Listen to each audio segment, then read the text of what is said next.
So thank you very much, Jordi, for giving me the floor and for having associated me to this relevant meeting. Thank all of you for coming and for attending the meeting. And also I would like to thank our speakers who are making also an effort to be with us today for different reasons. So let me introduce now first Ángel Viñas. I would like to mention that our third speaker will be arriving. He's not still here for a problem of transportation, but Professor Neumayer will arrive soon. But I would like maybe to introduce first Ángel Viñas, who was born in Madrid a very long time ago, Emeritus Professor of Economics at the Universidad Complutense de Madrid, is also a distinguished historian and diplomat. He has previously served in senior positions, not only in Spanish diplomacy, in the cabinet of the Minister of Foreign Affairs, Fernando Morán, but also he held senior positions at the European Commission. He was Director General for Asia and Latin America and for Multilateral Relations, Security and Human Rights, and Ambassador of the European Union to the United Nations in New York. So he has a career as a diplomat, as you can see, but also as an academic. So he, as an historian for a very early period in his career, he was doing very prolific research focusing on the Spanish Republic and the Spanish Civil War, and also on the functioning, particularly on the economic dimension of the Franco regime. He has published a series of books. It would be very long to give all the list of books that he has published, but maybe I would like to mention 3 books which could be of interest for you to read. So the first of them is his memoirs, La Forja de un Historiador, The Making of an Historian, which was published 1 year ago, and which can give you an overview of his contribution to Spanish contemporary history. The other, which is more related to his European career, was published now 15 years ago. It's called Al Servicio Europa, at Europe's Service, which deals most with his career as a Spanish and European diplomat. Most recently now, in a few days, tomorrow, I think, in particular, it will be published a new book of Ángel Viñas, together with Guillem Martínez. They are going to publish Franco's Black Gold, Oil and Espionage in the Spanish Civil War, which will be giving new light on the issue of the role that was played by oil and oil in the Spanish Civil War in particular. So without further ado, I would like to give the floor to Ángel Viñas. Thank you for being with us.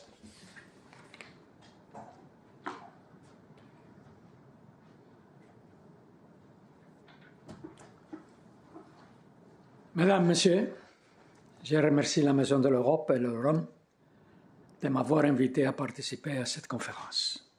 C'est un grand honneur. Je parlerai en anglais. Señoras, señores, agradezco a la Casa de Europa y a Euron que me hayan invitado a participar en esta conferencia. Es un gran honor. Hablaré en inglés. Meine Damen und Herren, ich danke den Europahaus und Euron für Ihre Einladung. Es ist eine große Ehre für mich. Ich werde auf Englisch vortragen. I was asked to speak about the Spanish dictatorship in a comparative perspective. Obviously, no chapter of any national history can be studied without due regard to the time and context in which that history evolved. One could say, echoing John Donne's famous line, that no country is an island entire of itself. Spain and Greece had very little in common until the present day. Cultural interchange and mutual admiration for ancient times excluded. However, Portugal and Spain were at a certain period between 1580 and 1640 a political unit. Portugal's modern and contemporary history can be explained by the conscious desire to carve its own path. Pan-Iberianism was always the dream of only a minority in both countries. In Portuguese, there is a saying, de España nem bom vento, nem bom casamento. From Spain, no good winds, no good marriages. This is still very apt. With some reason. Regarding the period covered in its presentation, how many among you know that in 1940 and 1941, Franco seriously considered entering World War II on the German side and invading Portugal for good measure? The Spanish and Portuguese dictatorships were not very similar. However, both had some common features, such as their anti-communism and the predominance of Catholicism. This said, I shall first concentrate on some key features of the Spanish dictatorship that, in my view, fundamentally distinguish it from the Portuguese. The first difference: the Spanish Republic established in 1931 failed, while the Portuguese Republic, which had been created in 1910, did not. Portugal participated in World War I, while Spain remained neutral. Furthermore, Portugal kept her extensive African empire until the 1970s. Spain lost her overseas colonies in America and the Pacific in the 19th century. The only exception were a few territories in the Gulf of Guinea and a small part of Morocco, which was the size of Extremadura. Spain suffered a cruel civil war that acquired an international dimension after a failed coup d'etat. Portugal did not. That civil war had decisively influenced Spanish history up to this very day. In this presentation, I will basically discuss my own country. At the end, I shall highlight some critical differences with Greece as far as the democratization process is concerned. Ladies and gentlemen, our knowledge about the road to the Spanish Civil War and its consequences has grown exponentially since Franco's death 50 years ago. Such knowledge has been gained due to the work of at least 4 generations of historians. First of all, foreigners. After Franco's death, Spanish as well. Add to this the influence of new research concepts. Finally, the opening of many state, regional, and provincial archives in Spain during the democratic period since the 1980s. Abroad, some archives had anticipated and afterwards accompanied the Spanish opening abroad. This progress is under some threat today in Spain. The Conservative Party, PP, along with a far-right party, Vox, have been keen to neutralize the results of historical research. They still adhere to many of the truths invented by Francoism. Both parties stick to the kind of narrative which was taught in the days of the dictatorship and even find kind words for the dictator himself. PP, Vox, and their supporters, not only Spanish but also foreigners, show a marked reluctance to accept genuine historical knowledge. In parallel, broad sectors of the media still favor the legends and interpretations propagated by the former dictatorship. This has led to a widespread culture of ignorance, where perennial myths persist. They also influence the younger generation. The main topics around which disagreements permeate public life in Spain today are the following. First disagreement: the interpretation of the failure of the Second Republic, 1931 to 1936. The right is adamant that in the spring of 1936, Spain was in a pre-revolutionary state. The alleged causes have changed over time. At first, there was the supposed intention of the left to establish a Soviet-like regime. This approach was held as a dogma during the Franco years, and even nowadays there are writers who still propagate such a canard. However, when such allegations became untenable, the emphasis shifted. Nowadays, it is predicated on a collapse of law and order engineered by the left, particularly by the socialists, in pursuit of their own revolutionary aims. Among these were the reform of the land property structure, the modernization of archaic social and labor relationships, regional autonomies, the role of women in society, the role of schools in the shaping of a modern concept of citizenship, and the separation of church and state. When the left came to power again in 1936, the right believed there was no alternative but to resort to the force of arms so as to prevent such development. Second disagreement. Right-wing authors and media continue pointing out that the leftist military preparation for carrying out their alleged revolution began after the February 1936 elections. They still defend the legend that the electoral outcome, which was manipulated in their view, did not leave any alternative other than taking up arms in self-defense. In reality, it was Franco and one of his past superiors as Minister of War who tried to organize a soft coup on the very day of the elections under the cover of an authorization by the President of the Republic, the conservative and Catholic politician Alcalá Zamora. He categorically denied. Third disagreement. In parallel, the right always dismissed and continue to do so even today the naked reality that their own preparations started as soon as the new Republican regime was established in April 1931. The following year, an amateurish coup was attempted. It was led by Lieutenant Colonel General José Sanjurjo. Previously, there had been some contact with fascist Italy. Between 1934 and up to 1936, monarchists and the leaders of a sector of the armed forces were in regular contact with Italian fascism. They tried to persuade Il Duce to support a better prepared coup. In October 1935, his intention was clearly put to Mussolini in writing by the leading monarchist former minister and Professor Antonio Goicoechea, in case the left were to win the future elections.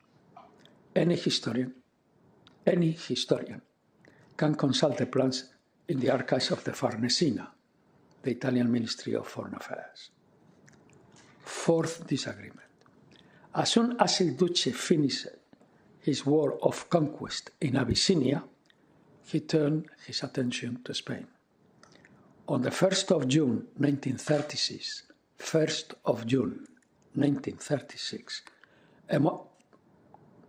July, a monarchist envoy, Professor Pedro Sainz Rodriguez, signed 4 contracts for the delivery of war material, including bombers, fighters, and seaplanes to use not only in a coup, but also in a war, which would be a short one. 2 weeks later, a formal request for more money was sent to Mussolini. It was signed by Goicoechea on behalf of the leader of the ultra-right, José Calvo Sotelo, and the fascist leader, José Antonio Primo de Rivera. Fifth disagreement. However, both the political and the military heads of the coup perished, as did their long-term plans for reestablishing the monarchy.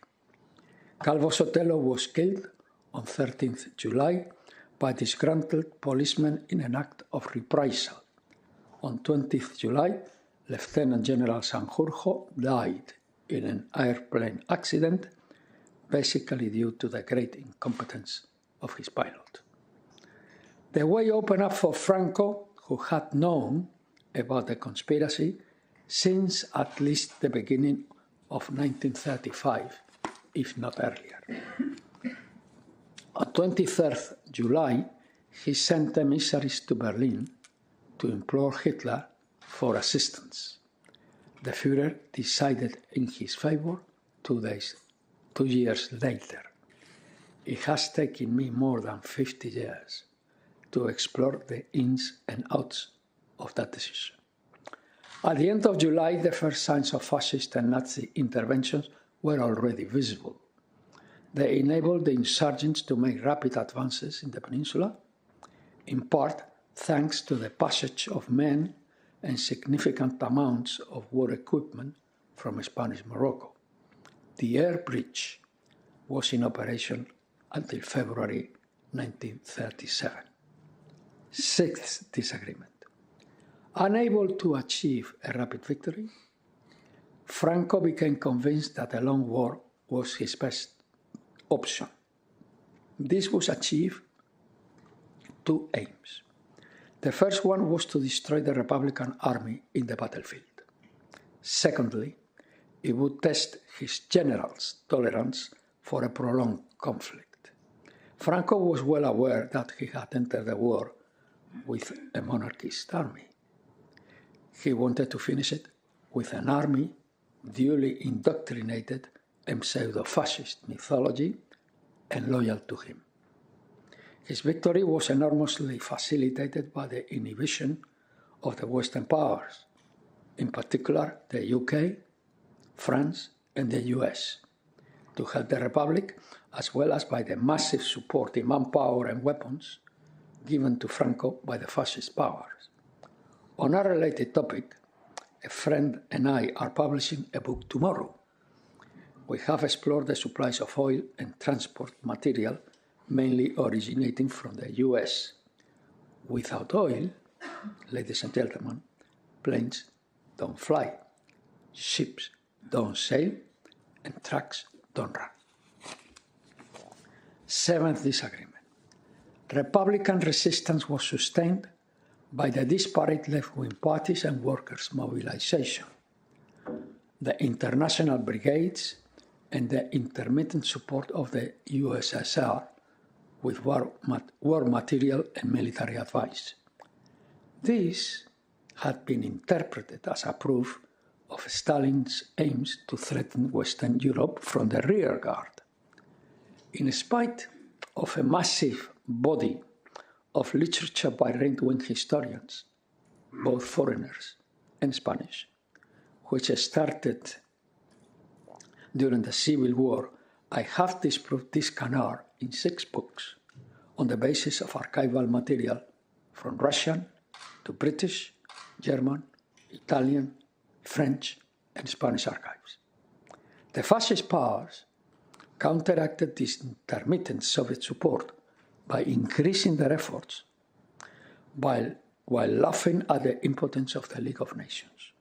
It should not be forgotten that this impotence was the result of British and French policies at a time of appeasement. This has also happened in the case of China and Abyssinia, but never before in Europe. Later on, Austria, Czechoslovakia, and Albania would become victims to this same approach, without a shot being delivered. Eighth disagreement. Franco was willing to join Hitler in the subsequent European war, despite the weak state of the Spanish economy and armed forces. This decision was opposed through appropriate countermeasures by the British and the Americans, and massive British bribes to Franco's brother, Nicolas, and a number of his generals. Once the Allies took hold of French Morocco and Algeria, the possibility of joining the Germans became an implausible endeavor. However, the bribes and the rationing of oil supplies and food nevertheless continued. Ninth disagreement. There is nothing mysterious in Franco surviving the defeat of the Axis. Neither the British nor the Americans were interested in intervening in Franco's Spain, which was ostracized for a number of years. Meanwhile, Portugal and Greece became beneficiaries of the Marshall Plan in 1948 and joined NATO in 1949 and 1952, respectively.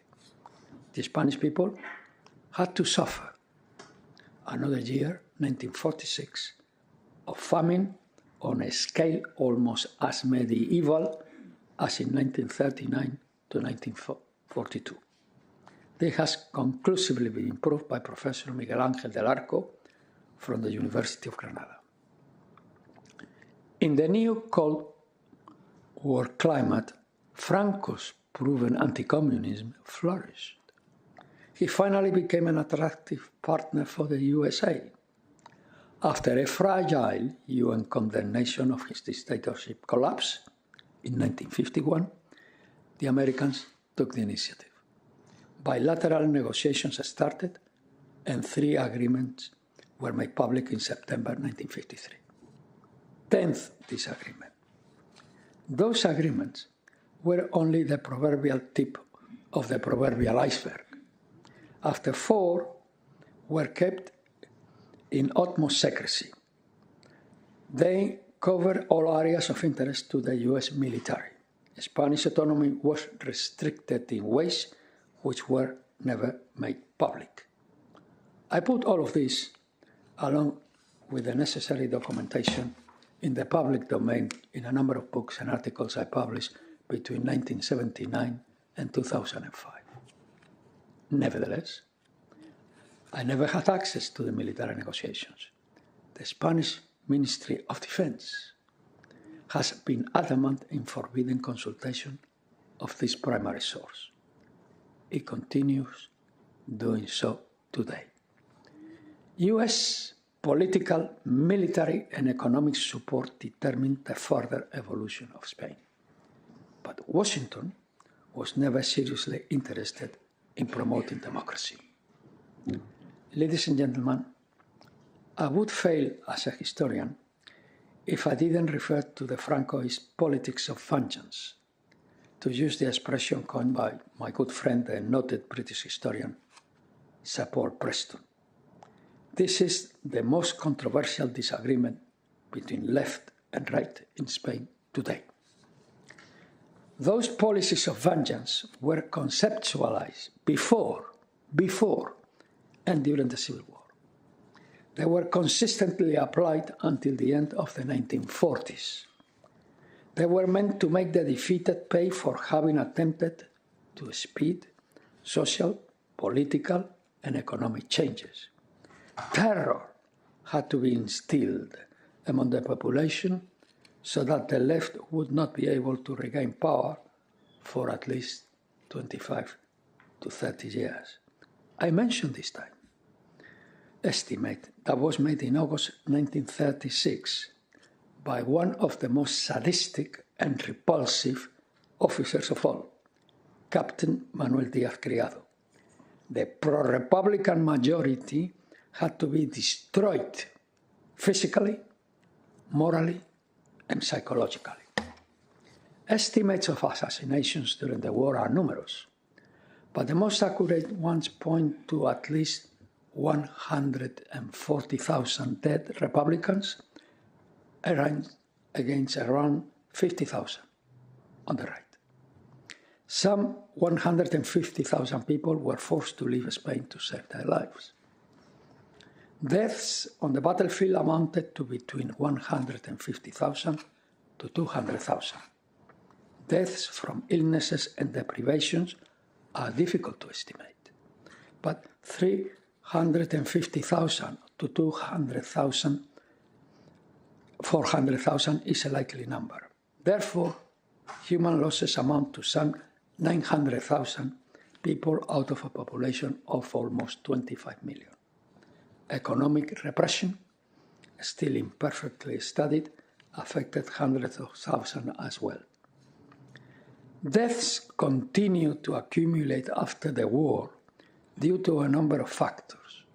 First and foremost, Franco's ambitions to pursue an economic strategy based on economic self-sufficiency, to which he was prepared to sacrifice any economic rationality, certainly a lot of people. Secondly, the will to replace market forces by central decision-making from the top. The result was an enormous economic chaos, an all-encompassing black market, and deaths galore. There was a resurgence of all but eradicated diseases. Foreign observers, diplomats, journalists, and medical personnel have left an immense amount of documentation. It is a complement to the internal sanitary and medical reporting within the ranks of the regime itself. This cannot be compared with the Great Famine in Greece in the Second World War. This was a predictable outcome of the Italo-German invasion, the subsequent plundering of the economy, and the maritime Allied blockade. After the liberation of the country, awash with weapons and experienced fighters, the struggle between right and left in Greece generated more deaths. However, there was no foreign support for the left in Spain, nor for the Marquis. Quite the contrary, the Western powers left Spain to its own devices after the Second World War. There is no wonder that the lack of political and civil liberties as understood in Western Europe and the United States persisted for the duration of the dictatorship. Freedom of information became a dream. Strikes were absolutely prohibited. No political parties were tolerated, besides one, Franco's. It was a mixture of four currents which cooperated and fought each other according to the times and Franco's political needs. There were the military, the Phalangists, the anti-republican monarchists, and the Catholic Church. The military, including the secret and security police, domestic intelligence services, and the military judicial apparatus, were the most constant supporters, acting as the ultimate bulwark of the dictatorship. They were covered with honors and given access to food and a great range of amenities, although relatively poor pay. The Phalangists, the domesticated version of fascism, were a sort of wild card. They were very prominent during the Civil War and up to the end of the 1950s. They made rich or moderately well-off a lot of people within their ranks. They also provided fascist social coverage and indoctrination for the broad masses. Finally, there was the Spanish Catholic Church, largely on its own, and the related monarchies in a state of perpetual infighting against the Phalangistas. All these social and political groups were absolutely essential to Franco, but their order of prominence varied with time. Corruption continued unabated. In 1959, a sort of miracle happened. Spain had joined the United Nations 4 years before. Its candidacy had been pushed by the US in a large deal with the USSR to expand the membership of the organization on both sides of the great divide between East and West. Anxious to break the ostracism to which Spain had been damned, Franco was easily convinced of the necessity to apply for a UN membership. This allowed for the possibility of joining the Bretton Woods institution, the IMF, and the World Bank. Afterwards, some of the more enlightened ministers with an Opus Dei affiliation and high officials, in particular within the Bank of Spain and in the Ministries of Commerce, Finance and Foreign Affairs, took advantage of the rapidly increasing balance of payments deficit and pressed for an opening up of the economy. This ran contrary to Franco's firmest beliefs in fascist macroeconomic management. He capitulated when he was told that if the economy was not opened, the only alternative was to return to the old mode of taking decisions and allocating scarce resources. The challenge counted on the support by the IMF, foreign banks, the US government, and the OECD. It led to massive waves of workers' emigration to Western Europe, but also to waves of tourism into Spain, and more importantly, foreign investments. All of them provided badly needed foreign exchange and capital, technology, and know-how.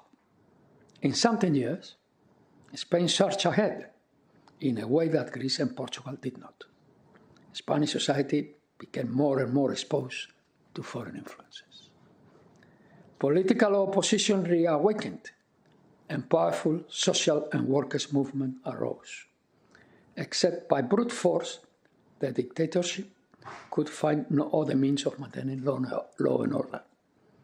Even so, the Prime Minister, Admiral Carrero Blanco, fell victim to an assassination prepared by extreme nationalist Basques. The government increased countermeasures. In spite of foreign protestations, Franco did not hesitate in applying the capital punishment in numerous cases. The collapse of the dictatorship was not the result of losing long-lasting colonial wars and the subsequent exasperation of the armed forces, as was the case in Portugal. Nor was it similar to the Greek case. Both followed another logic and alerted the Franco regime. The Spanish dictatorship counted on the support of the military, who were educated in opposing the domestic enemy. In the background, there was also the support of the Spanish High Church. When a sector of the Catholic priesthood and even some high prelate turned to be unmanageable to the authorities, they did not hesitate to take strong measures. The Greek military junta lasted from April 1967 to July 1974. Its short life was very bumpy. It abolished the monarchy, but it was unable to survive the handling of the Cyprus crisis. Its political dynamics had very little in common with Portugal or Spain. Foreign actors, the US, USA, and Britain in particular, exerted a major influence, but the final dynamics had to do not only with the meddling in Cyprus, but also with the confrontation with Turkey. A foreign entanglement was avoided in Spain. This was averted by the reaction of the government to the threat of a Moroccan warning that masses of volunteers were prepared to enter Western Sahara in October 1975. Confronted with the possibility of having to use force to prevent it, the government capitulated, with Franco already on his deathbed. He died on 20th November 1975.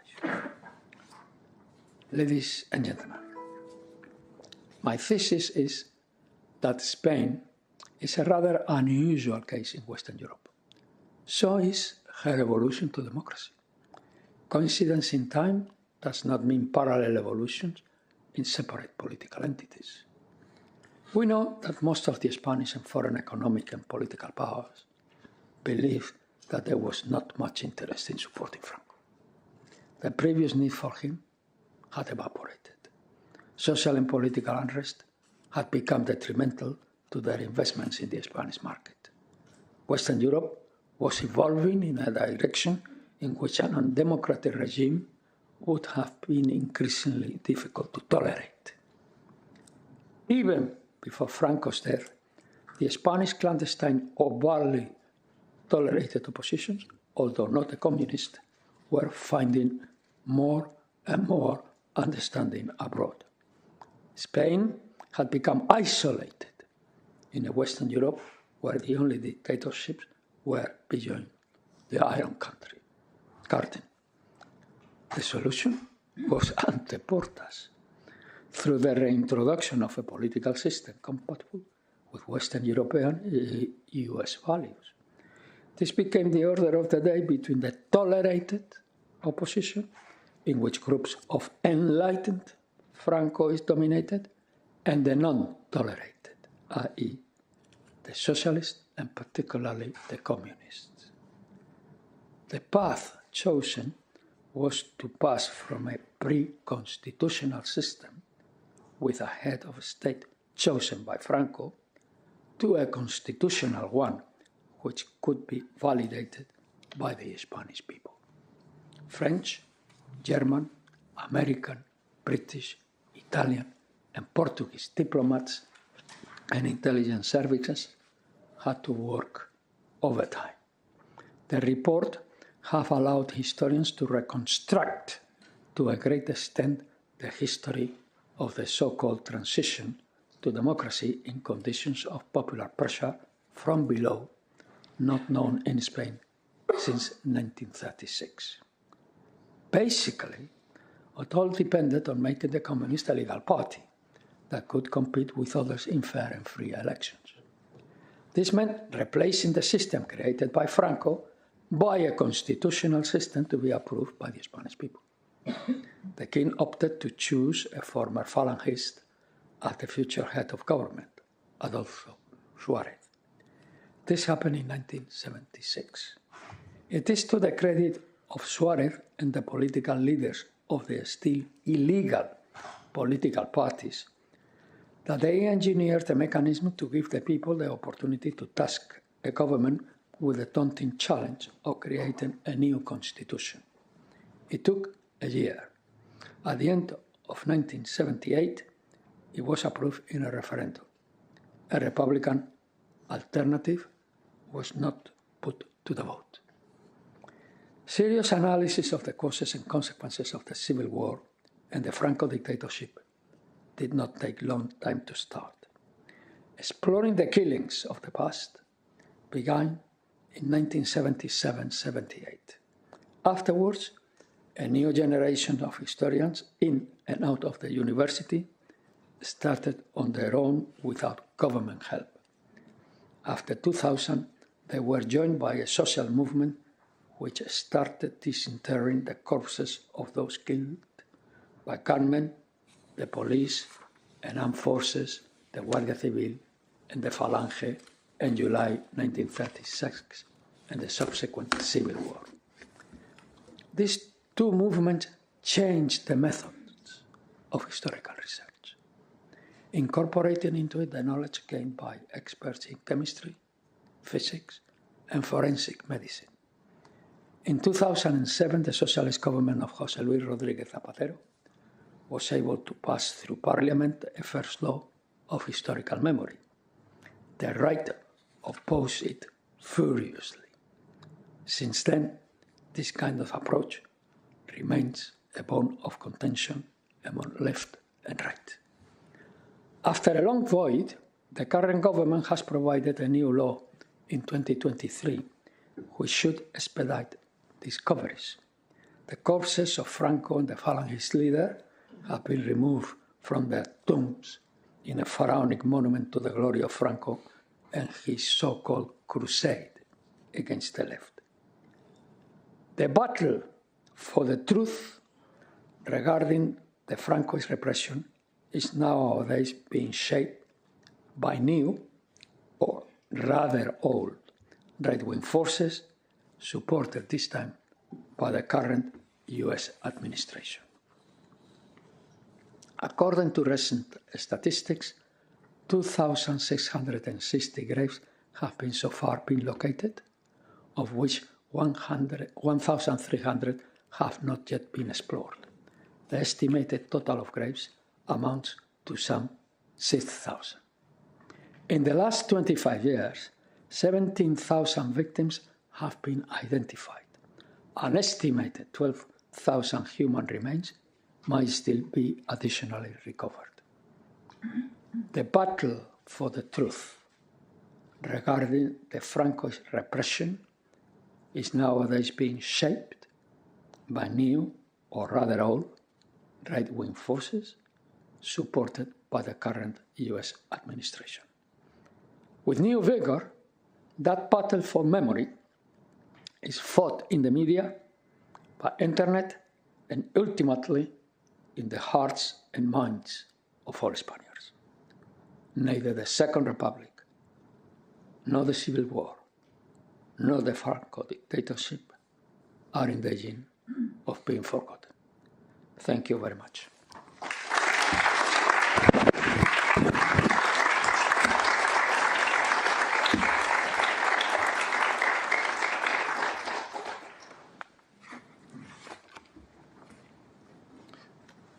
Thank you very much, Ángel, for this enlightening speech, which summarizes a whole life dedicated to research on these topics.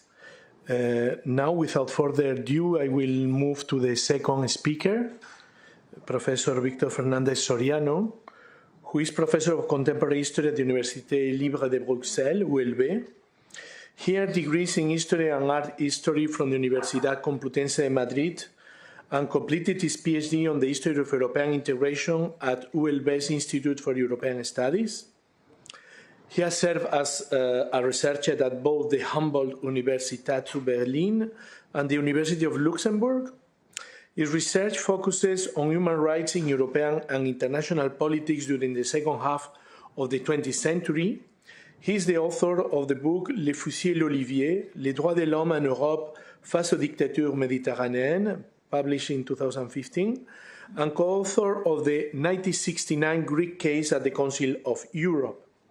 He is currently a researcher at ULB's Monde Moderne et Contemporain Center and the Pôle Éducation. I would like to mention, as the Secretary of State mentioned before, that we are also on the 40th anniversary of the Spanish accession to the EEC, that with Victor we published together a volume for the 30th anniversary, which is in open access, if you would like to read it. It's the volume of Studia Histórica, the Journal of Contemporary History of the University of Salamanca, and we have contributions from Ángel Viñas about his role in introducing Latin America in the agenda of the European Commission when he arrived, also of Enrique Barón Crespo, who was president of this house, and also Gregorio Garzón Clariana gave us an interview for that special issue, and Eneko Landaburu, no other person associated very clearly with the memory of the Republic and with the Spain in European integration.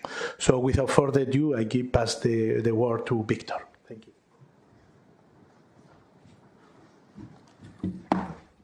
Donc moi aussi, je tiens à remercier les organisateurs, Eurome et aussi la Maison de l'Histoire européenne. Je tiens à remercier Sigfrido et Andrea pour leur invitation. Et je suis ravi d'être là avec vous aujourd'hui.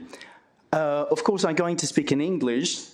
So, well, first of all, bon dia, calimera, buenos dias, good morning. In that right order. Bon dia, Portugal, Calimera, Greece, and Buenos dias, Spain. So what I propose you now is to overview what exactly happened 50 years ago in Southern Europe, in Portugal, Greece, and Spain. So if we take a look at the press of 50 years ago, of exactly 50 years ago, which I actually did to prepare this conference, you'll find that most of the newspapers then were quite worried about the political and social situation in Spain and Portugal. As you can see in this cartoon published in Le Monde on the 22nd of November 1975, the Iberian Peninsula was then deemed to be a pressure cooker whose outcome was still unclear. So we can say that November 1975 is to a large extent a month where the media attention was put onto what was going on in Portugal and in Spain. So what was going on in Portugal and in Spain? So in Portugal, we are at the very end of the period of the Carnation Revolution. We are at the very end of the so-called ongoing revolutionary process, as it was called at the time. And there was a major political crisis that had as main manifestation, a series of demonstrations, workers' demonstrations in Lisbon that surrounded the parliament, so Bento, on the 12th, 13th, and 14th of November. Then the government, that was at the time a coalition of the military and the main political parties elected at the previous legislative election, the Socialists, the Christian Democrats, the PPD, the Communists. Well, that government, the sixth provisional government, as a matter of fact, led by Pinheiro de Azevedo, had even suspended its works on the 20th of November, the very day that, not so far away, Franco died as well. And so this situation led to a failed left-wing coup d'etat on the 25th of November 1975, which is actually the marker of the end of that revolutionary process in Portugal.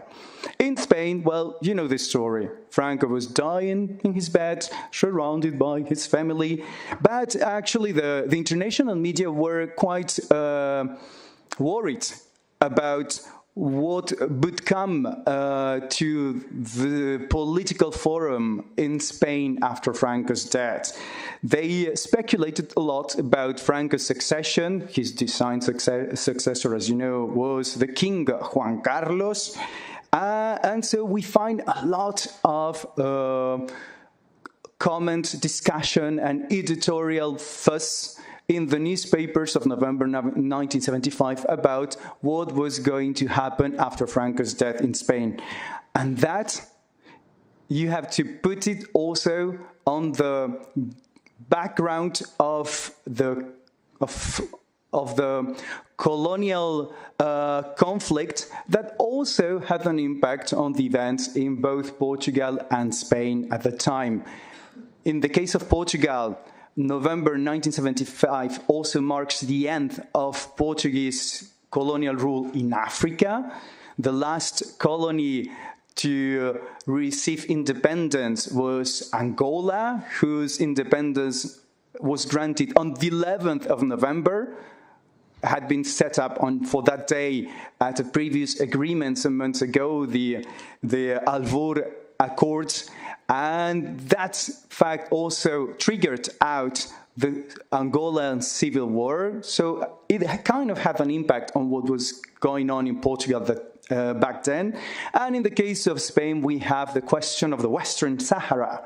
The King of Morocco had fostered a so-called mass demonstration, which was actually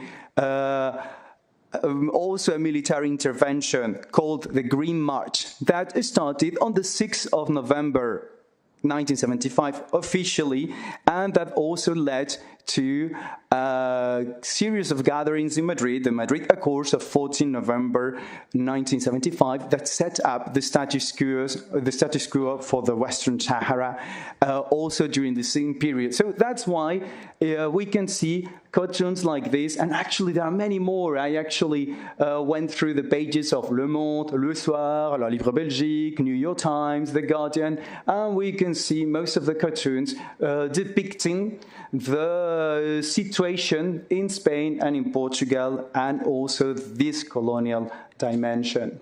So, as I told you, what I propose you to do now is to review the end of dictatorial rule in these three countries, in Portugal, Greece, and Spain, from the perspective of the European institutions mainly, from a European perspective, meaning from the perspective of the European community, or the European communities, as they were called back then, the Council of Europe, and to a lesser extent, NATO as well. As we can see in this cartoon made by the very famous French cartoonist Plantu in 1977, these three countries, they were regarded from Europe as the champions of democratization and of political renewal, so to speak. And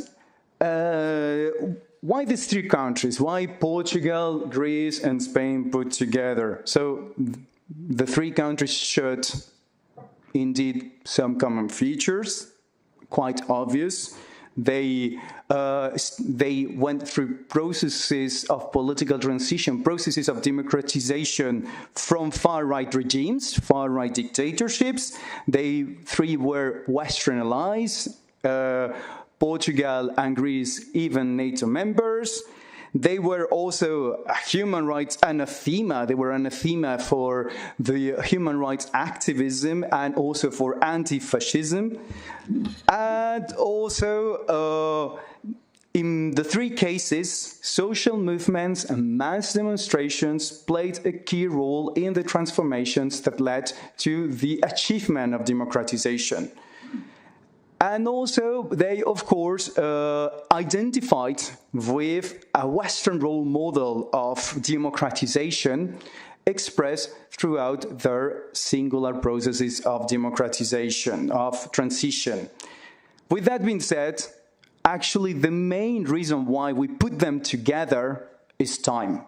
The time factor is what's really key in this wave of democratization in Southern Europe, for reasons that were at the same time probably internal and external. The three countries, they went through democratic transition processes more or less at the same time, and they three got rid of military or dictatorial rule in the years 1974-1975.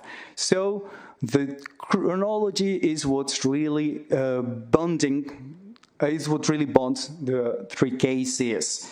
There were, as a matter of fact, many important differences among the three countries. First of all, as we'll see, the fall of the Greek regime as well as that of the Portugal regime responded to a large extent to external factors.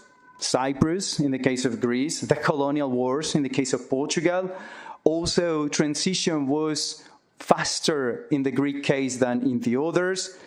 As Professor Viñas has just mentioned, also the lifespan of the dictatorships is very important. The Greek dictatorship only lasted for 7 years, unlike 40 years, almost 40 years for Spain, and 48 years for Portugal. The case of Portugal is that of a transition by breaking up with the previous system, a transition through revolution in order to establish a complete new order. The case of Greece is that of a transitional justice process in which the main responsibles of the dictatorship were tried and sent to jail. And actually, the last Greek dictator, Ioannidis, died imprisoned. And also, the Spanish case is typically that of a transition from above, triggered by the actors of the former dictatorial regime. Also, the case of Portugal is very, very, very particular because there is this military involvement in the whole transition process, but the involvement of middle-rank military milieu with a very strong leftist stance. So military and left is something that you don't find mixed up together so often in history, and that's actually quite interesting in the Portuguese case. And so on and so on.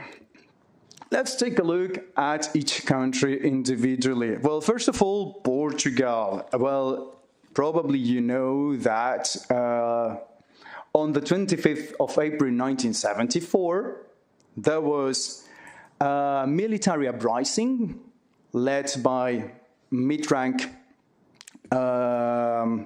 officers, captains mainly, colonels, etc., that was backed by spontaneous mass demonstrations. The uprising succeeded to some extent because people went out to the streets and supported the military who rose up against the dictatorship, the so-called Estado Novo regime. And so we have these beautiful images of Lisbon that very day, like this taken by the French photojournalist Jean-Claude Franco for the Gamma agency, where we see the military bearing their rifles with a carnation put into it by citizens, by the people. And that's why we call the process that started that very day the Carnation Revolution. So the Carnation Revolution and the end of dictatorial rule in Portugal, which happened to be quite fast. The main responsibles of the dictatorship, namely the Prime Minister, Marcelo Caetano, and the President, Américo Tomás, they had to leave the country hotly.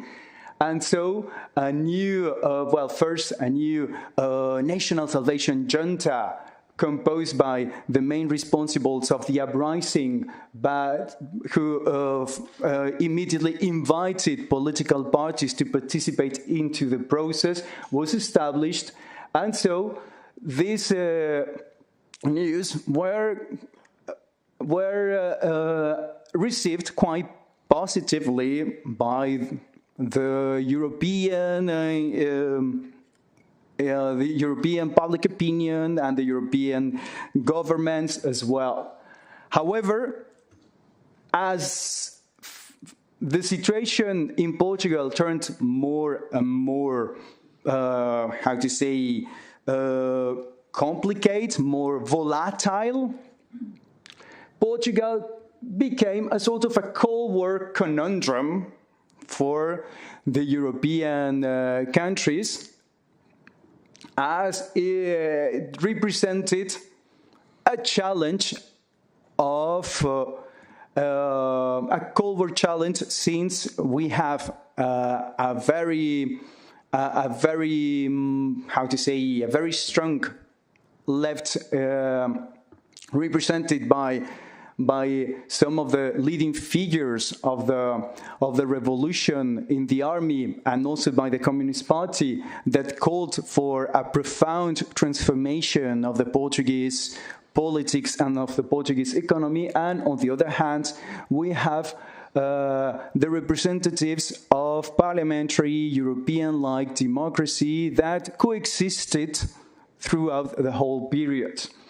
As, for instance, the first Minister of Foreign Affairs, the first Minister for Foreign Affairs of the first provisional government was the famous Mário Soares, who came to be Prime Minister 2 years later. And Mário Soares, well, he arrived from exile to Portugal immediately after the events of the 25th of March. Then on Workers' Day, on the 1st of May, he participated to the rallies organized that day, and some popular pictures of him along with the communist leader of the time were taken. But on the 2nd of May, after that reapparition of Mário Soares in the Portuguese sphere, he traveled to Brussels to start lobbying about the Portuguese transition and its eventual support by the European actors. So Mário Soares actually would spend much of his time in office as Portuguese Minister for Foreign Affairs, traveling around European capitals and inviting European leaders to Lisbon in search for support to the Portuguese democratization efforts, as well as to his own party, the Socialist Party. And that's why we have this picture here of Christopher Soames, who was at the time the Commissioner for External Relations, visiting Lisbon in 12 February 1975. However, in March 1975, the situation became even more volatile in Portugal when an attempt of a right-wing coup d'etat led by the first and former president of the, president of revolutionary Portugal, António de Spínola. When Spínola's attempted coup failed, the most revolutionary actors within the army, with the support of the Communist Party, they aimed to go further in the process of transformation of Portugal. And so we have a situation in which the so-called ongoing revolutionary process was set into motion, and in which, on the one hand, we have elections going on in Portugal on actually April 25, and we have a constituent and assembly being composed. We have a government, another provisional government led by military, also left inclined, Vasco Gonçalves, and we also have a council of the revolution, so quite a complex situation that was regarded with some reluctance from the perspective of the European actors. That's what this cartoon published on the Daily Mirror, a very quite sensationalist newspaper, but a funny depiction, reflects. So in this context, the European community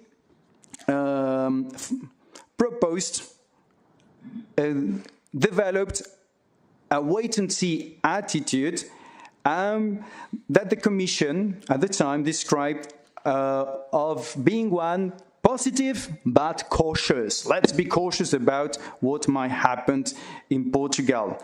In this context, the idea of using financial aid, the promise of financial aid to Portugal to encourage pluralistic democracy in opposition to the most revolutionary vision of the Portuguese transition was put on the table of the European institutions.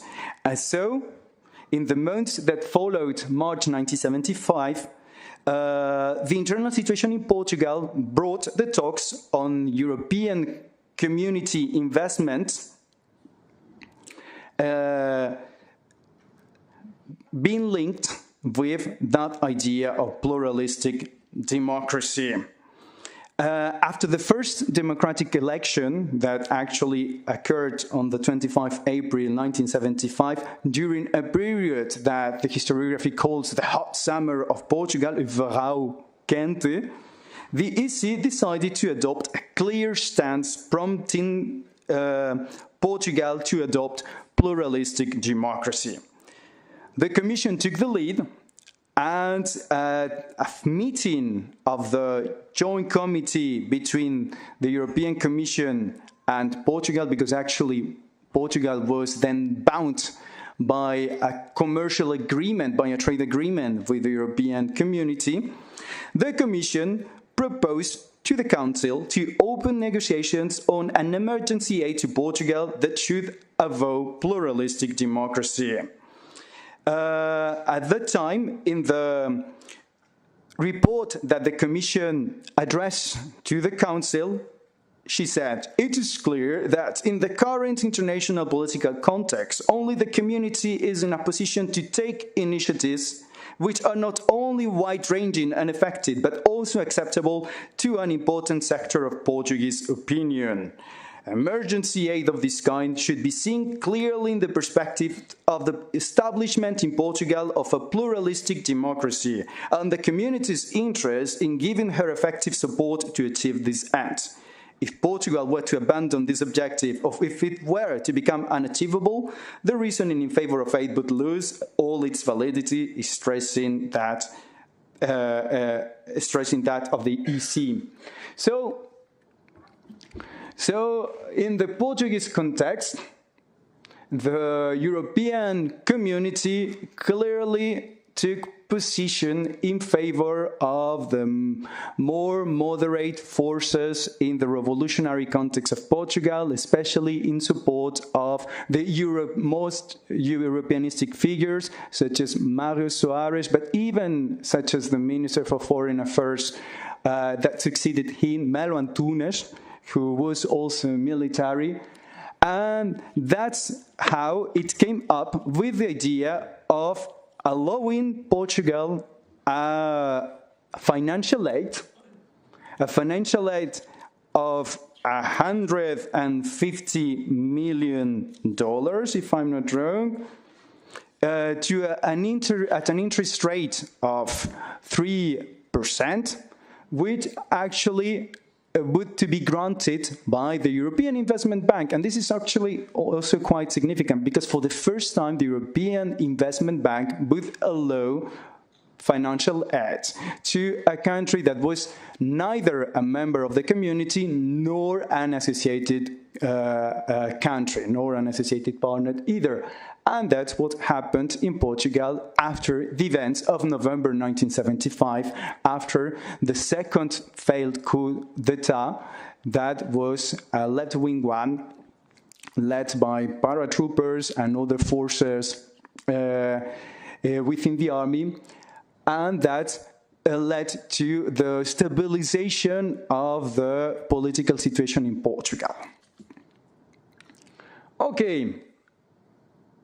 And that's why this cartoon made by Horst Heitzinger shows, well, what you can perfectly imagine by watching it. Okay, let's talk about Greece. Greece was the second of these three countries to go through political change. And in Greece, the origins of the transition, as Professor Viñas also has mentioned, are to be found in the Cyprus crisis of July 1974. On the 15th July 1974, the Greek military junta, the Greek military regime, led by Ioannidis, by Brigadier Ioannidis,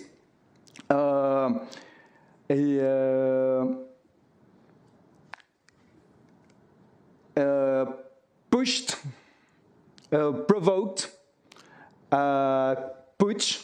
a coup d'etat in Cyprus that sent away the Cypriot president of the time, Archbishop Makarios, and that set in power a sort of puppet of the Greek regime. However, this situation led to a pre-war context in which not only the situation in Cyprus aggravated day after day, but also Turkey showed eager to intervene in the island, which it actually did a week later, starting on the 24th of July 1974, which led the Greek army generals to dismiss the colonel's regime and to call back some of the all leaders of the pre-dictatorial regime, mainly Karamanlis, Konstantinos Karamanlis, that you can see in the picture, that arrived in Greece on an airplane fled by the French President Giscard d'Estaing on the 24th of July 1974, and that, well, it's not Karamanlis, it's Karamanlis, and that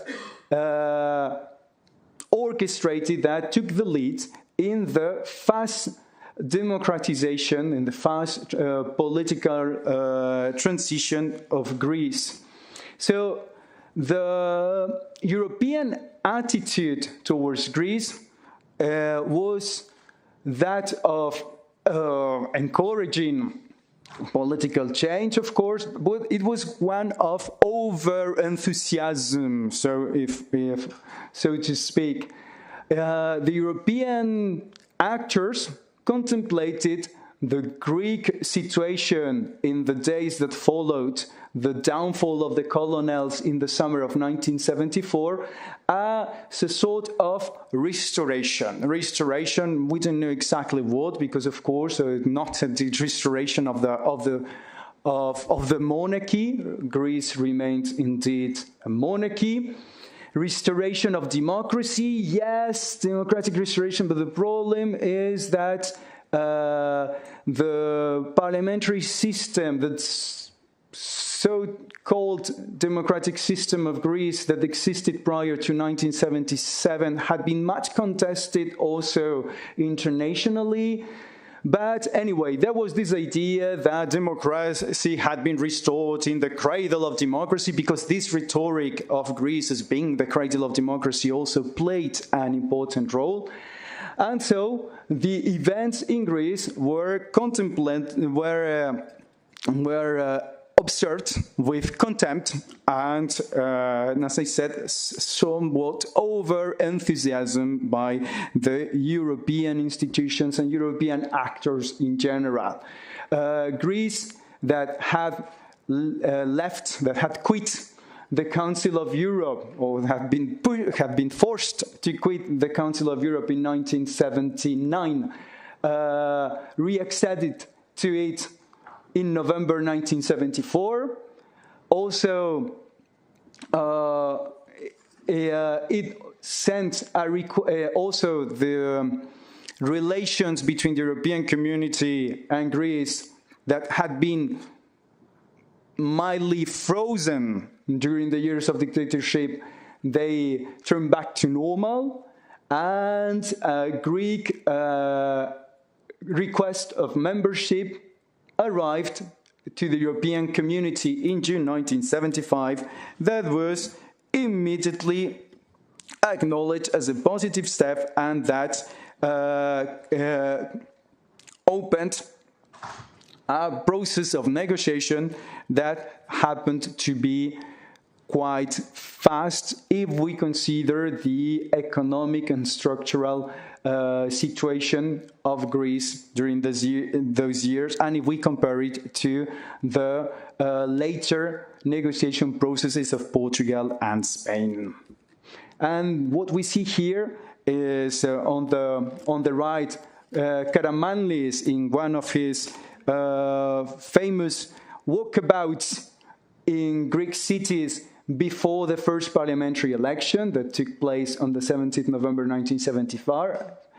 And on the left, the famous actress Melina Mercouri, but that also came back from exile some days after the fall of the colonels, and who was herself a candidate at that very election. She was not elected then, she would be 3 years later, and she's putting her vote that very day.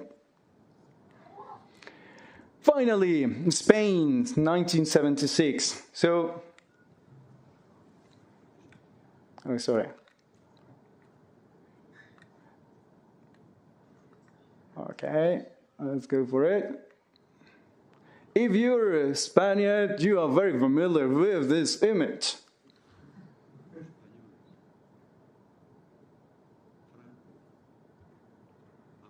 Okay, that's we can barely hear him. If you are Spanish, you know that what he's saying. Español es Franco ha muerto.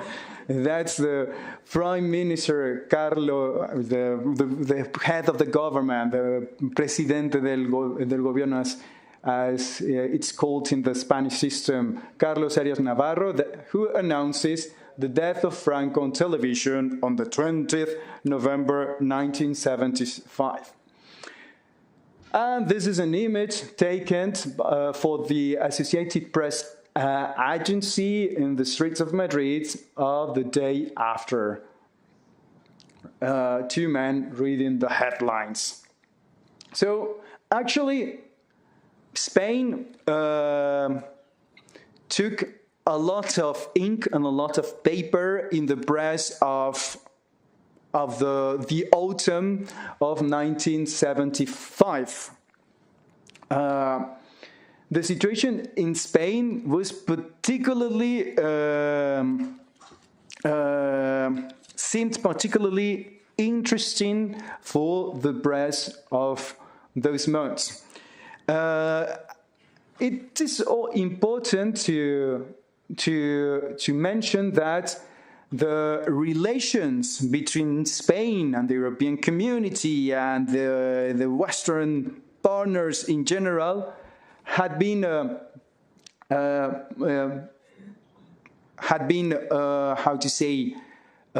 hampered by the last executions ordered by Franco's regime at the end of September 1975.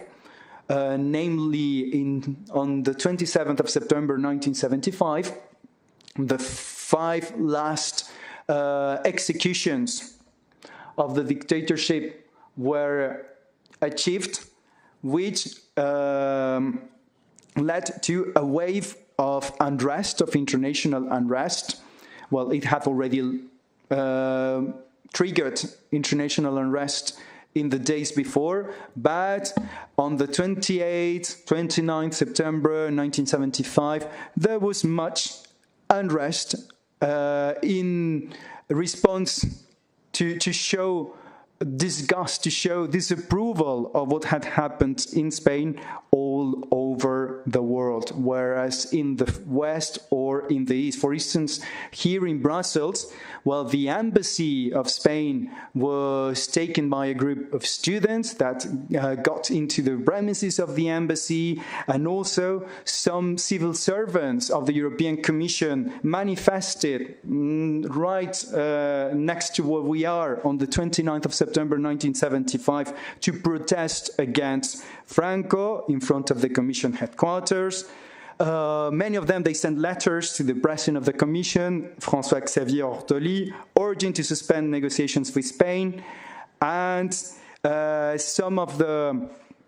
most of the EC members decided to withdraw their ambassadors from Madrid in the days that followed. And eventually, the European Commission decided indeed to suspend its negotiations with Spain without consulting the Council on the 1st of October 1975. Okay, you're going to ask me which negotiations. So at that time, also Spain was bound with the European Community by an agreement, the so-called preferential agreement of 1970, and for 2 years, they had been negotiating the implementation of the agreement after the accession of Britain, Ireland, and Denmark to the European Community. So that's what they were negotiating, and those were the negotiations that the European Commission decided to halt on the 1st of October 1975. On the 6th of October 1975, after 3 hours of discussion, the EC Council finally decided to break off temporarily relations with Spain. Nevertheless, the representatives of the member governments failed to achieve a common position towards Spain further than this. In the weeks that follow, most of them sent back their ambassadors to Madrid. So by the time of Franco's death on the 20th November 1975, all the EC members maintained, again, normal or somewhat normal diplomatic relations with Spain. And the EC embargo on the negotiations was lifted on the 20th January 1976 when the Commission resumed its talks with Spain. So, what's important here is that the attitude or the European perspective of what was happening in Spain was one of probably skepticism and a lot of uncertainty. Even though, well, we are talking about the 50 years of, well, democratic Spain, well, you've already got it. Well, democratization did not occur 50 years ago in Spain. It happened later on. Actually, for the whole year of 1976, we could say that Spain remained a dictatorship indeed. Not much was changed. And it was the so-called reform referendum of the 15th December 1976 that really started out the process of transition, which was a very long one if we compare it to those of Greece and Portugal, which was also a very sensitive one for political reasons. There was not this idea of setting up a new order, as had been the case in Portugal, and to some extent in Greece too, where, while the responsibles of the dictatorship had been tried, many of them had been sent to prison. And also a context marked by social unrest, by violence too, police violence, far-right violence, terrorist violence. We have these terrorist groups implementing or multiplying their actions in 1976, 1977. The Grappo for the far left, ETA for the Basque country nationalism, etc. So Spain represents a case of a step-by-step transition that was contemplated in a way from afar by the European institutions that did not engage into the process until that democratization seemed already apparent, a reality which we could probably date in the year 1977. Okay, this cartoon reflects that European perspective, the European, view on Spain after Franco's death. Should Spain get on the car of anarchy? Should she get on the bunker? So on the car of continuity with the dictatorship, on the gulag, on the communist car, or more significantly, on the car of Europeanization. And so, to conclude, we can say that the end of dictatorial rule in Southern Europe led to new models of democratization, and that's what the scholars of the so-called transitology had been studying for almost 50 years now. Europeanization played a key role in Southern European transition, not only as a goal, but also as political principle that inspired many of the political forces involved in these processes.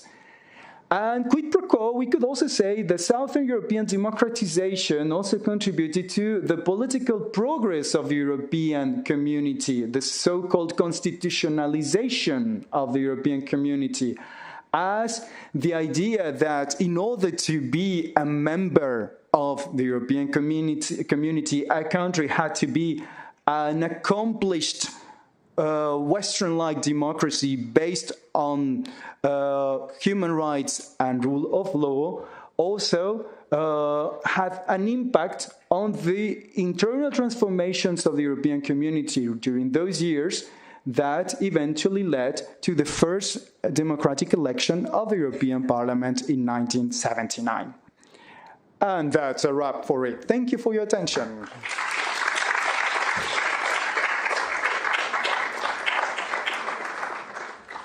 Thank you very much, Victor, for your presentation, which gave us a larger context of the Spanish case.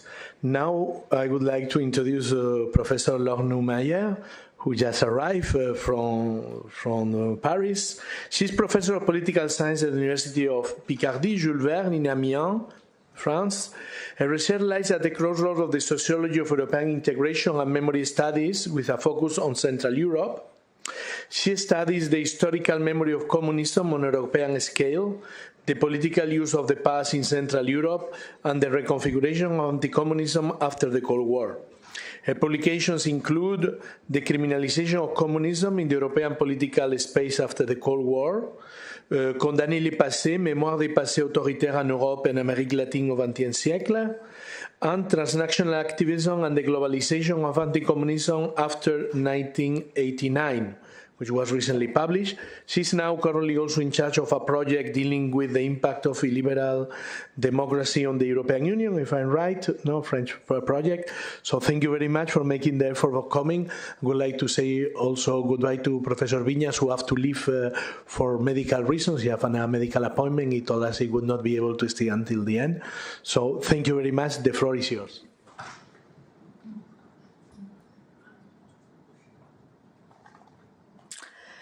Hello, good morning. I'm sorry for being late. It was the train problem, but I'm very happy to be here at last, although I missed, unfortunately, the beginning of this conference. And so my presentation will move a bit away from Spain, actually, to analyze the way that other dictatorships were being dealt with and commemorated in the European Union, meaning the communist dictatorships. So in Central Europe, the fall of state socialism led, after 1989, to comprehensive reassessment of the past. Memory issues became abundant. Many calls for historical recognition, for legal accountability, for collective remembrance of communist-era crimes were expressed by memory entrepreneurs who are active in various spheres of society, in party politics, civil society, in artistic fields, academic fields, etc. So there were a lot of symbolic and legal steps taken throughout the region to condemn the previous regimes.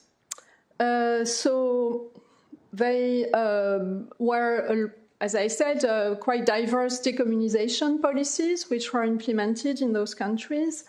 First of all, through mnemonic public policies, with the creation of museums and memorials, and also a type of institutions generally called Institutes of National Memory, that I will touch upon again later.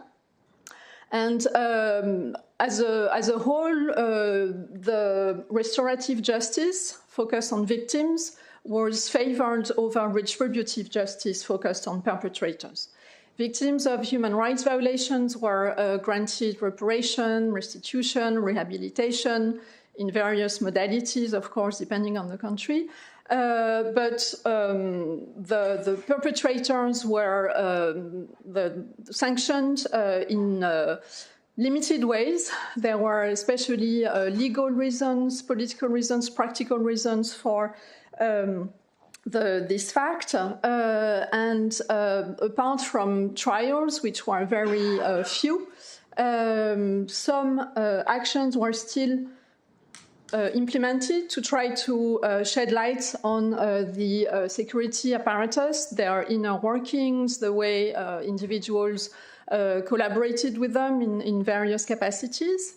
And there was also another specificity of this transitional justice was lustration, meaning purging to try to exclude from public office various categories of individuals who had been associated with the former regime. And what is interesting for us today is that this memory activism in Central Europe was, from the very beginning, from the early 1990s, it was transnational. There was a strong coordination of memory activism around European institutions especially. And today I would like to focus on this transnational memory activism because it led to the Europeanization of an anti-totalitarian historical narrative throughout the European Union. So it had actually a deep impact on the official narrative of European organizations. It also occurred in the Council of Europe, but I will leave aside the Council of Europe for today. So this Europeanization of a very specific historical narrative occurred through three processes that I will look at one by one. The first process was coordination between institutes of national memory.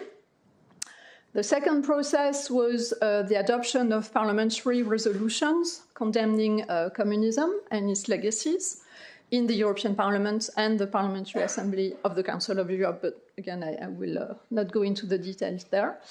And third, and the least successful dimension of this memory activism was attempts to take legal steps against, to deal with the perpetrators of socialist crimes or to deal with the symbols of those dictatorships, but this was the least successful type of activism, and we will try to see why that was the case. So the first point, the first dimension of this memory activism was coordination between these institutes of national memory, which were set up from the late 1990s by Central European governments as public institutions responsible for managing the files of the political police. And their names varied from country to country. Their remit was a bit different too, but those institutes, which still exist today, fulfill three main tasks. So they are in charge of the files produced by the communist security apparatus. They archive them and they also make them available to the public under certain conditions. Their second function is the one of lustration, and so purging to exclude from public life categories of individuals associated with the communist dictatorships. And the third function is research and education activities. And these institutes, from the start, have been criticized for this mix of politics and history and the fact that they go across the borders between what is historical work and what is public or political debates about the past. But anyway, so those institutes of national memory institutionalized their cooperation throughout the Platform of European Memory and Conscience, which is a non-profit international NGO geared towards European institutions, especially, which today brings together more than 70 public and private organizations. It describes itself as an organization active in research, documentation, awareness raising, and education about the totalitarian regimes which befell Europe in the 20th century. This platform was created with the support and the impetus of the EPP, the European People's Party, which had suggested even before, in the run-up to the Eastern enlargement of 2004, the EPP had suggested the establishment of a research institute, which would also include a museum and raise awareness about the crimes of the communist dictatorships. And this idea was picked up by a group of Czech memory entrepreneurs throughout the Prague process, starting in the year 2008, a group of politicians, former dissidents, staff of the Czech Institute for the Study of Totalitarian Regimes, MEPs also, prompted the European Parliament to support the creation of this museum / memorial / documentation center about the victims of communism. So the platform, it's in this context that the platform was created in Prague in 2011 to express a twofold memory claim addressed to the European Union as a whole. The first trend is to ask for the recognition of the double victimhood of Central Europe, which had been subject to the oppression by the Nazi and by the communist regimes.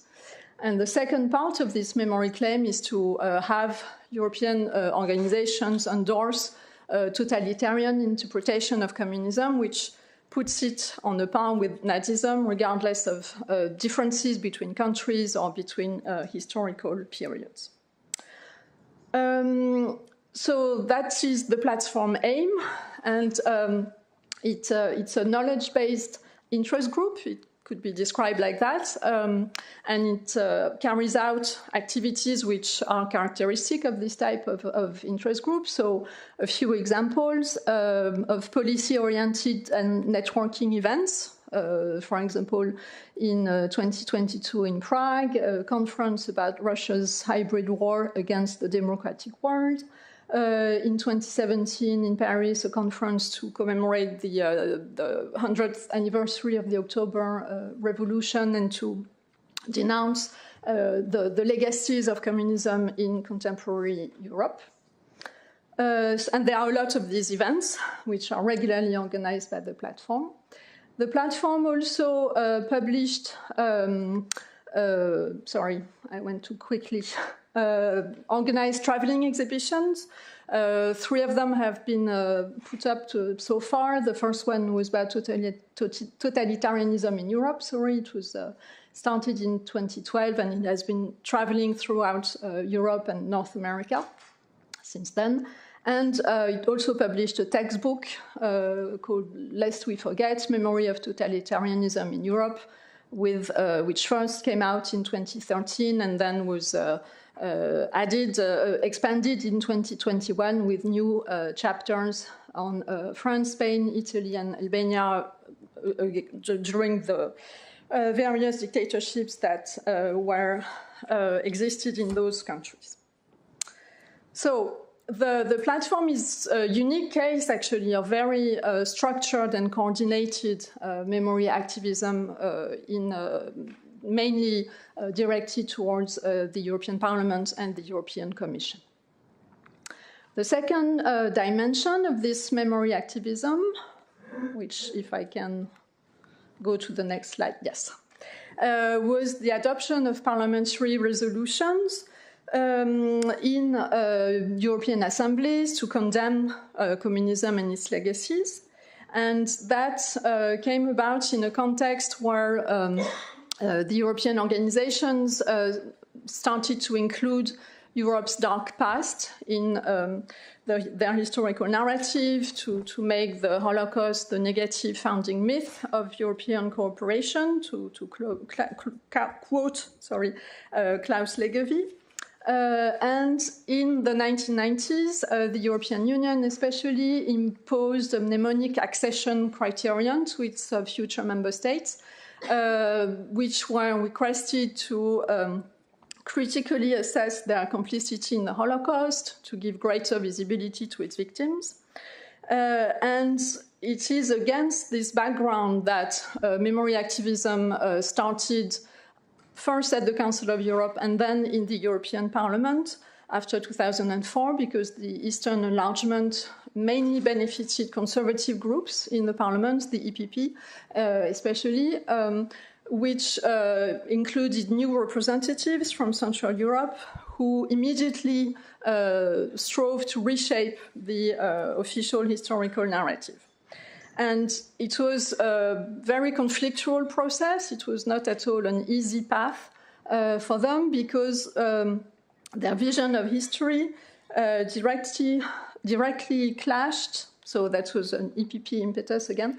Their vision of history clashed with the Western historical narrative based on the uniqueness or the singularity of the Holocaust.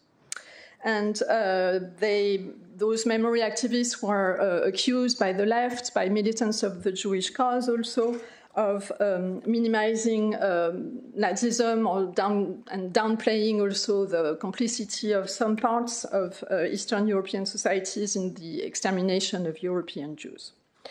And their mobilization also prompted calls for the recognition of other dictatorships, such as the ones in Spain or in Italy. This activism resulted in the endorsement of totalitarian interpretation of communism by the European Parliament, which was expressed in several resolutions. Probably the most important one being the 2009 resolution on European conscience and totalitarianism, which was intended by its sponsors, its conservative and liberal MEPs who sponsored it. It was intended to express the equivalence between the Nazi and the communist regimes, but those MEPs faced a strong mobilization or counter-mobilization from the Party of European Socialists, which resulted in an ideological compromise, whereby the resolution called for the EU to recognize the victims of all totalitarian and authoritarian regimes, and not only communism and Nazism. So this led also to the proclamation of the 23rd of August as a Europe-wide Day of Remembrance for the victims of all totalitarian and authoritarian regimes, 23rd of August, which is the date of the signing of the Molotov-Ribbentrop Pact in 1939. So this resolution was a victory for those activists in the sense that the memory of communist dictatorships was given a prominent place in the official historical narrative, and it was followed by other resolutions, the last one of importance being the one in 2019 on the importance of remembrance for the future of Europe, which signal a shift in this uses of the past in the European Parliament, since this resolution signal a kind of securitization of memory policies, because it drew a direct line between the past, those dictatorships, and the threats against democracy in Europe. The historical memory was presented as a tool to defend democracy from disinformation or historical deformation, revisionism, etc. And this resolution also was directly mentioning Russia and the invasion of Ukraine, which was presented as the consequence of a lack of atonement for the socialist era mass violence in Russia. So there was the idea that historical memory is important, of course, in itself, but it's also important because the lack of historical awareness leads to weakening or direct attacks against democracy. And this is a picture of the MEP who was at the origin of this resolution, from Lithuania. The third aspect, doesn't seem to to work. I don't know if I'm doing something wrong. I think I'm stuck. I don't know if there is a...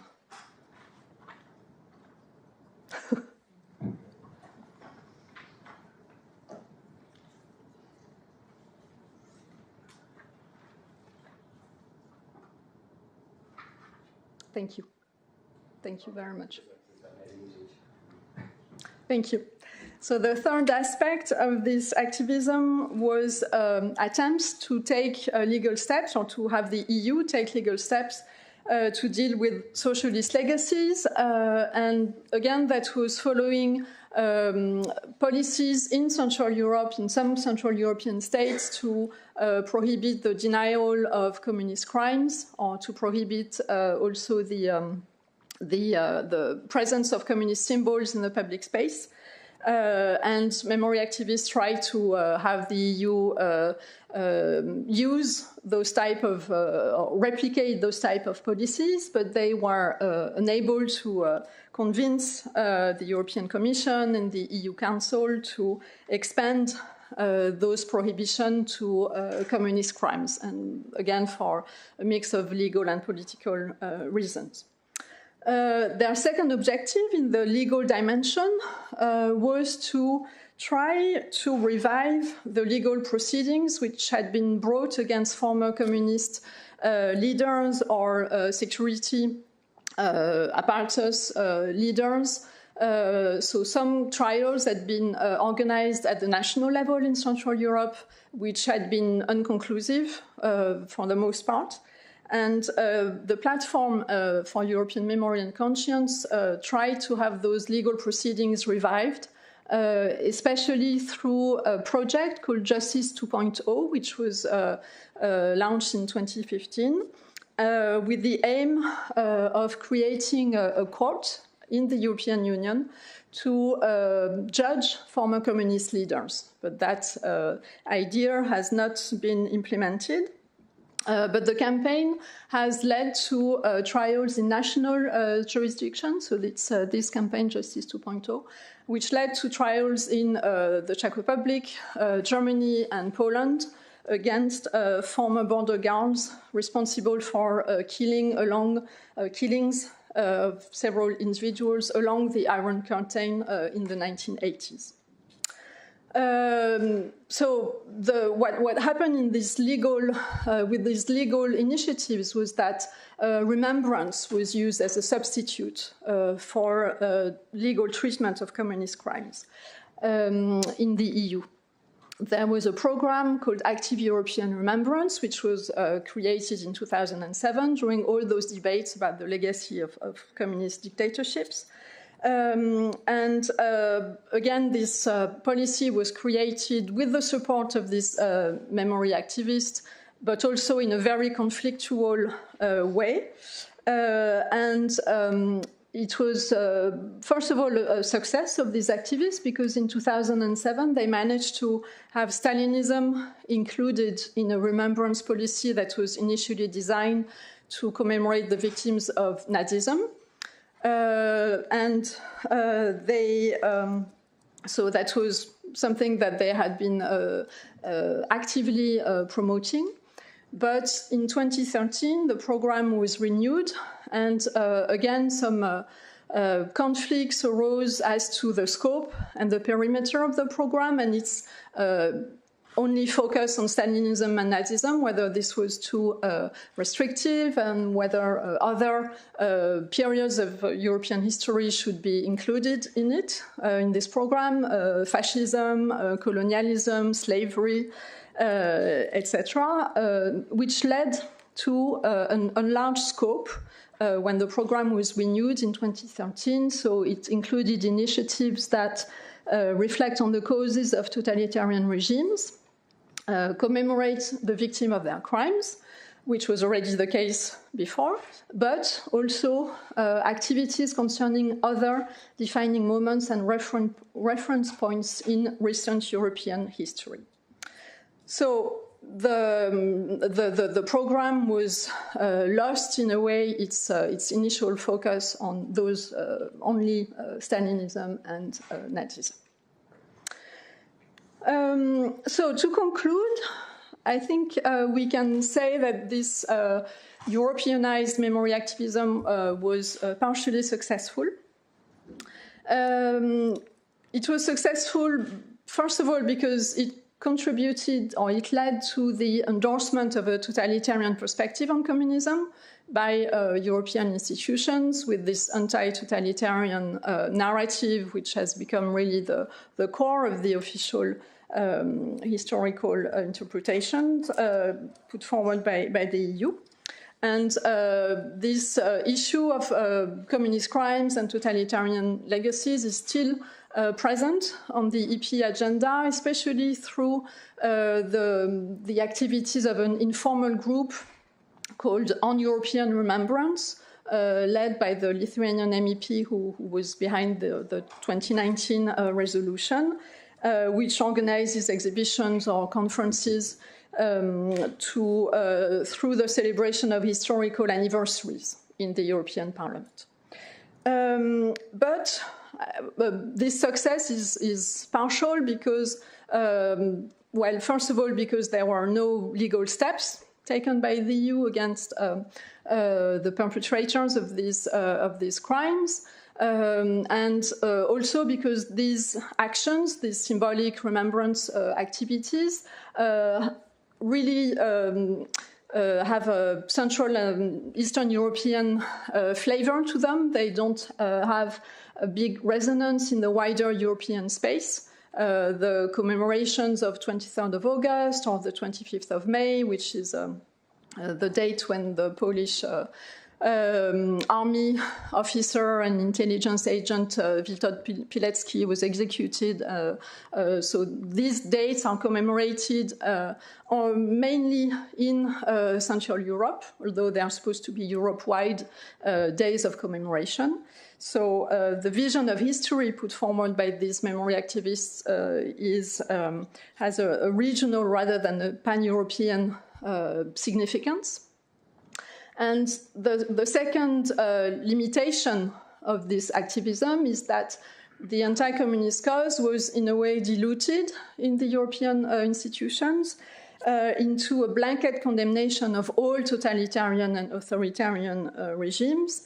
And it was also implemented through a focus on commemorating the victims, which is a very consensual focus, much more than punishing perpetrators, which was one of the aims of these activists. Which shows, and the fact that the European institutions are still struggling today, 35 years after the fall of these dictatorships, to establish common grounds for a culture of remembrance that could strengthen democracy and human rights in a context where those principles and values are increasingly threatened, including in Europe, in the European Union. Thank you very much.